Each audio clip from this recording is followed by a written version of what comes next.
Yes, welcome back. We are finally on the last type of what mappings, and that has to do with inspection. Now, inspection is saying that when a mapping does not fall under either linear or exponential, automatically that mapping is inspection. That is what is by inspection.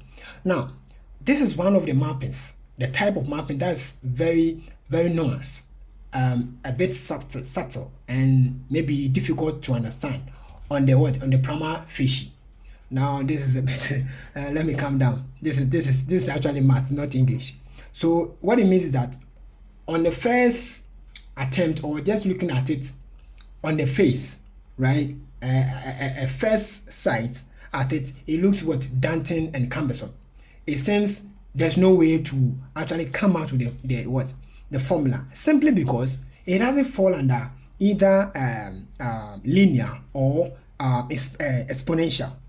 And when the students finds out that this mapping does not fall under either of these two, they become confused, and then they even avoid what actually looking for the solution or the root to it, and then in objective question they just choose any of the answers and then go their way.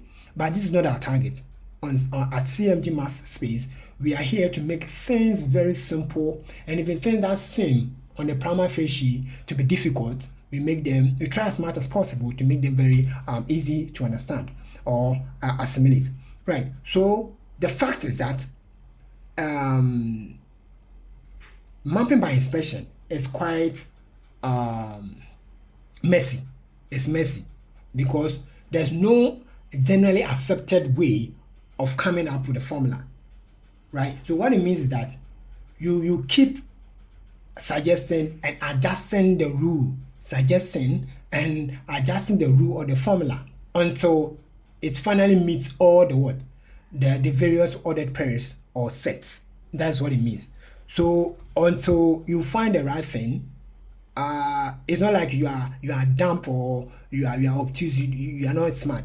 Keep doing that until you get the correct answer. So that's basically what inspection does. There's no general rule, accepted rule. Keep doing them, correcting the formula that you start with until you get the right one. So here you have been given this formula. Find the rule of mapping. The II, we have I, right? And we have II, we have II. Now let's start with this particular one. Right. With this particular one, if you should look at this thing given, if you should check the codomain here 014, the pattern, looking at it alone, the pattern looks weird. But when you go to the pattern in the domain, there's a pattern, a specific pattern from 0, 1, 2, 3, 4. There's a difference of 1. But when you come here, there is no particular style, right? Even if you should try using exponential, this will not work. If you start using linear, this will not work.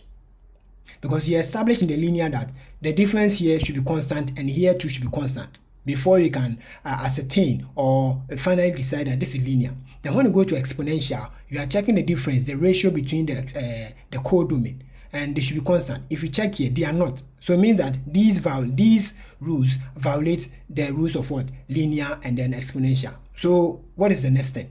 You may ask yourself, so does it mean you should leave it? No. Find a way. So first of all, the first step is to what? Look at, compare the individual sets. Compare the individual sets here, the 4 days, 4 days, 4 days, 4 days. Compare it.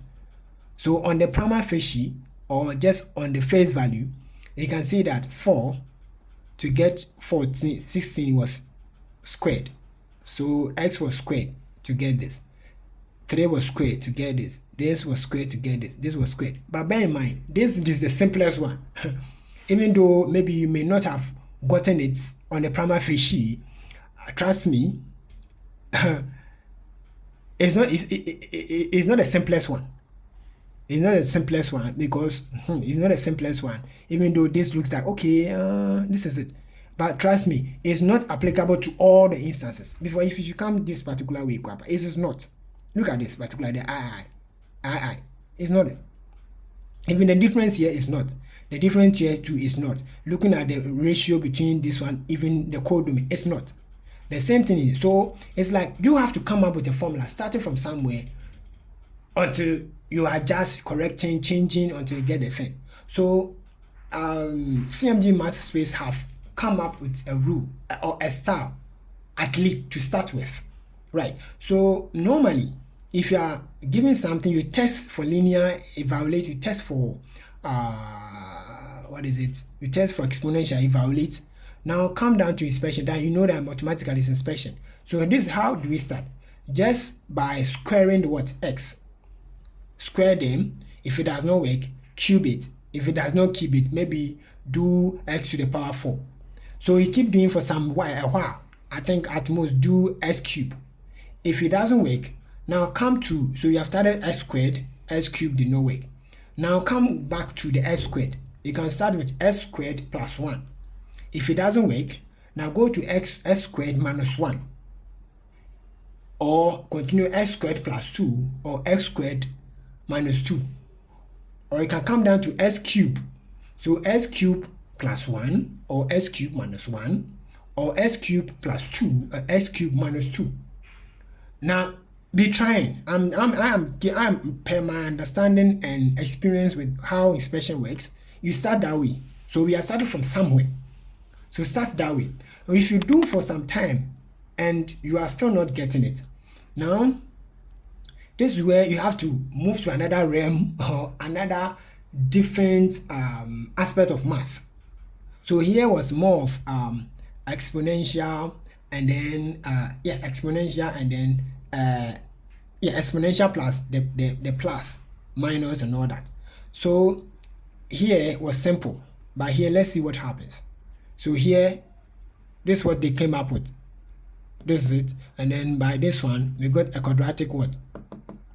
Equation, right? That's a squared plus bx plus c, something of that. So this is what it does. Just watch this, right? So this is what I recommend that you watch this. Now my focus, this one is easy. Ones that I've introduced, I are giving the heads up on the I and II. You will be good to go. Now let's look at III.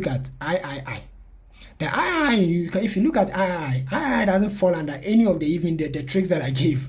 I gave you the x squared, x cubed, the plus and minus and all that, and it did not work. You understand? So if it did not work, let's move to another realm. Now if you remember from this page, we have dealt with real number system and where we even went into surds, SURDS, surds. So check here, right? So if you did here, we are saying that there are times that you have to combine all the knowledge that you have from math, apply all of them.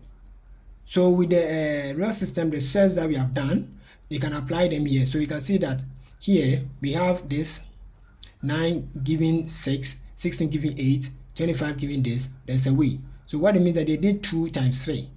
That would be what? 6. But 6, we are not getting the 9. Right? So what do we do again? So we introduce what? The square roots. That's the surds. Right? So 2 will be there and then 3. How do you get the 3 back? 3 by getting square root of what? 9. The same thing, square root of 16. The same thing, square root of what? 25 and all that. So doing that, it means that y is equal to 2 because 2 is applicable. 2 is constant in all of them. 2, 2, 2, 2, 2. Then you find the square root of what? The other side of it. So giving square root of what? X. So that is for that. So we come here also here. It seems I'm mixing the things up, but don't worry, just stick with me. So with the II rather, we are seeing fractions, and the fractions we have numerator and denominator. So what it means is that they tackled the numerator first and then tackled the denominator first by looking at the differences between them. So differences that will take us back to linear and then the linear style. So we find for the numerator and denominator and then we arrive at this, right? This or here, right? So that is it. I think my time is up, almost 10 minutes. So we will take a practical example.